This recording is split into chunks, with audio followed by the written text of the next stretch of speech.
Alright, here's the second video to show the assemblies. After you've already placed all your files, you can right click and go to OK, and it's time to start putting these guys together. So it's going to be really helpful to have your solution sketch with you while you're putting these together. So I'm going to decide which piece I want to start with, and I'm going to go ahead and click the constrain button, and every piece will have 3 puzzle pieces put together. So I'm going to start with my black piece, and I'm going to mate it with my green piece.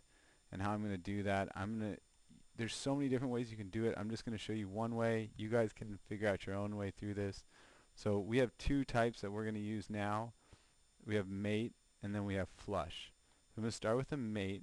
So I'm going to click here because I know this meets up with that face. Makes that cool noise. That means it's moved there. It doesn't save it until I click apply. So I'm going to click apply, and then I'm going to do a flush next. So I'm going to say I want this face. I'm going to click on my flush tool and then say this face I want flush with this one. So it moved it down like that. I click apply, and with one more I should be totally locked in. So I'm going to do another flush. I'm going to say this face flush with this face, and click apply, and that is how my first 2 shapes go together. I'm going to continue doing a series of these same thing for the rest of my puzzle cubes or puzzle pieces until it makes a cube.